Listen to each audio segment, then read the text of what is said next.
Each and every year I get phone calls from guys that I play with, colleagues and the like, just because it's everyone knows October, what traditionally was October 15th was the first day of practice.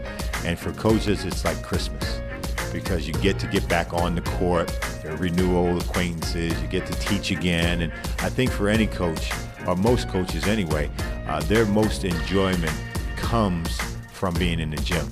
Games are fun, you win some, you lose some, but most importantly, those 2-3 hours every day that you get a chance to teach is what we all live for. So this time of year when you get that started again is really, really effective and important for all of us.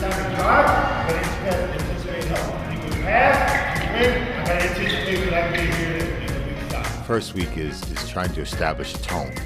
How hard we have to play, the pace that we want to play at, the things that are acceptable and not acceptable, just putting parameters around what will probably be somewhere over 100 practices and how we want them to go. And so I'm not really looking for how pretty it is or running great offense. Obviously you start with defense from day one, but more importantly, the first week is about tone setting.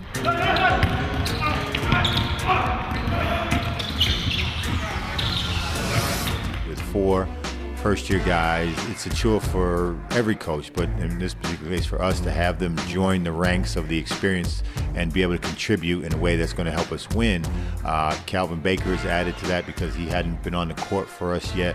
But then even the guys that have been around last year, because they didn't get as much consistent minutes, then they've still got a learning curve that we've got to be involved with in terms of them catching up. And so I kind of group all of those a 2-year period of first and second years together in terms of how I have to try to move them forward and teach them, and hopefully they can learn quickly. To Singletary in traffic. Sean looks at an open 3. Bingo!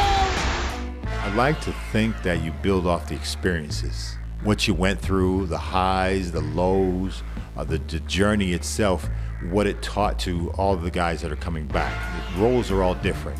You know, what one guy gave us last year, he's going to have to change that this year. And so incorporating the differences from one year to next becomes why you practice and putting that team together, finding out the chemistry, how you mix in the new guys. But ultimately, when you get to a level where you feel pretty comfortable, then when you get into games, you get on the road and you get into tough times, you hopefully can rely on the positive experience of the past to help for the present and get you through to the next night or the next game.